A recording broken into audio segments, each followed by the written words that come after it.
ओम महादेवाय गुरु ब्रह्म गुरु विष्णु गुरुदेव महेश्वर गुरु साक्षात् परब्रह्म तस्मै श्री गुरुवे नमो नमः। गुरुदेवाय विद्महे वेदवाक्याय श्रीहरि तपस देवाय कीर्ति तन्नो महागुरु प्रचोदयात्। அனைவருக்கும் இனிய தமிழ் புத்தாண்டு நல்வாழ்த்துக்கள். உலக வாக்கியம். உலக வாக்கியம் போன வருடம் அக்னி தோஷம் இருந்தது. இந்த வருடம் ஏப்ரல் 2026 ஏப்ரல் 2027 மட்டும் இந்த லோகத்துல உலக வாக்கியப்படி என்ன நடக்குதுன்னு பார்ப்போம். ஓம் ஸ்ரீ குருதேவாய மகாதித்ய பூஜிதாய நமோ பகவதே ஸ்ரீ மங்களம் சௌபாகியம்.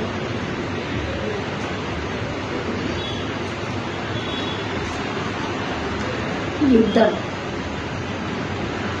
ஆரம்பம் ஆயிடுச்சு. யுத்தம் வாக்கியத்திலையும் அதுதான் வந்திருக்கு. இந்த ஆண்டு ரொம்ப சுமைகள் அதிகரிக்கும், வாழ்க்கையில் அதிகம் போராட்டம் இருக்கும், பஞ்சபூத சக்தியால் தொன்றுகள் ஏற்படும். இந்த லோகத்துல பஞ்சபூத சக்தி நீர், சுவாசத்தால நிறைய பேருக்கு ஆரோக்கியம் இது ரொம்ப பாதிப்பு ஏற்படும். சிறு வயதில் மரணங்கள் அதிகரிக்கும்.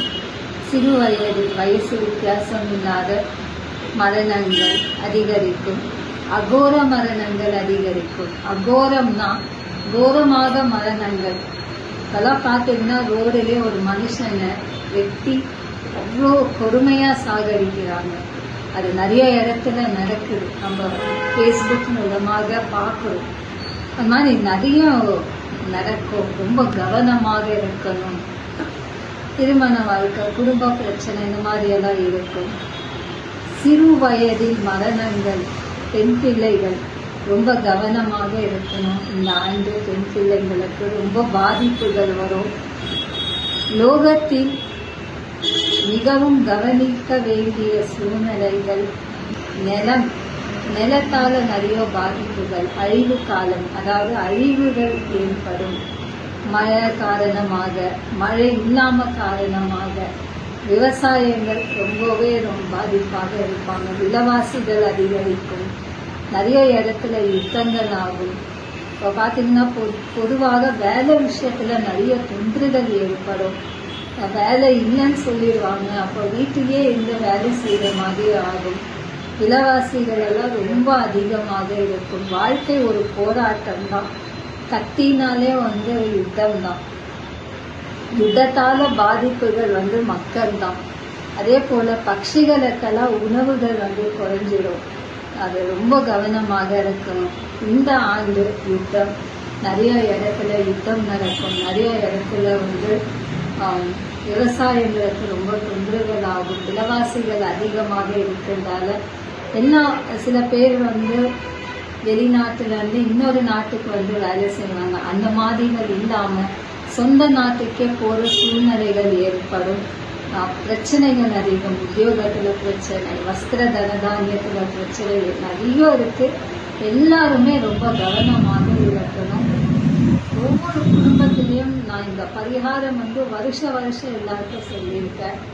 என்ன செய்யணும்னா 2 விளக்கு, உலகத்துக்காக ஒண்ணு, குடும்பத்துக்காக ஒண்ணு.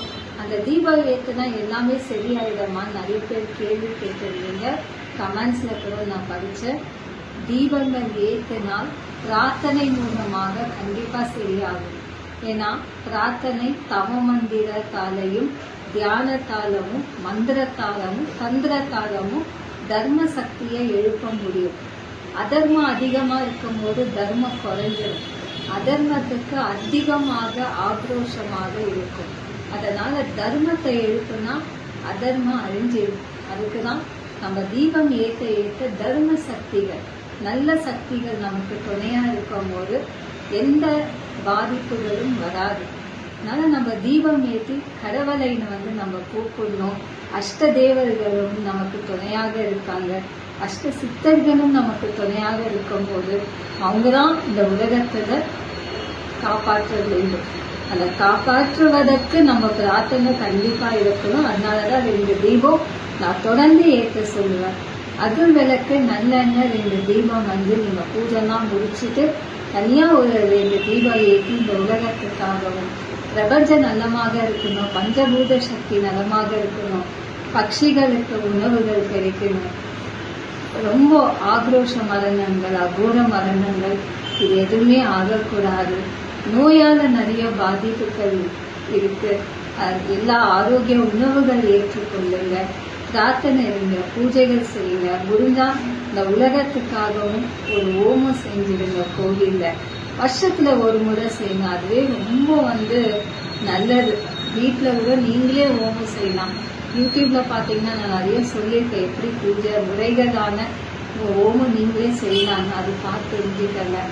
இந்த ஆண்டு அடுத்த வருஷம் ஏப்ரல் மாதம் மொத்தம் பிள்ளைங்க குடும்பத்துல சூழ்நிலைகள் எல்லாமே கஷ்டங்கள் இருக்கு. ஆனா நீங்க பார்த்து பிள்ளைங்களுக்கு சொல்லி கொடுங்க. ஆண்கள் பெண்களை நிறைய ஏமாத்துவாங்க, பெண்கள் ஆண்களை நிறைய ஏமாத்துவாங்க. ஒரு திருமணம் சரியா அமையலன்னா இன்னொரு திருமணம் போயிடுறாங்க. அதுல வர கஷ்டங்கள் அவங்க சுமைகளாக அனுபவித்து ரொம்ப கஷ்டப்படுவாங்க. அது எல்லாம் இல்லாம பிள்ளைங்களுக்கு நல்ல விஷயத்த சொல்லி கொடுங்க. ஏன்னா இந்த காலத்துல அவங்கவுங்க நிறைய விஷயங்கள் தெரிஞ்சுக்கிறாங்க, நம்ம சொல்ல வேண்டிய சூழ்நிலைகள் இல்லை. நம்ம அந்த காலத்துல நம்ம அப்பா அம்மா சொல்லிதான் நிறைய விஷயங்கள் தெரிஞ்சுக்கிறோம். ஆனா இப்பெல்லாம் அப்படி இல்லை. நிறைய பேர் போன் மூலமாவே நிறைய தெரிஞ்சுக்கிறாங்க.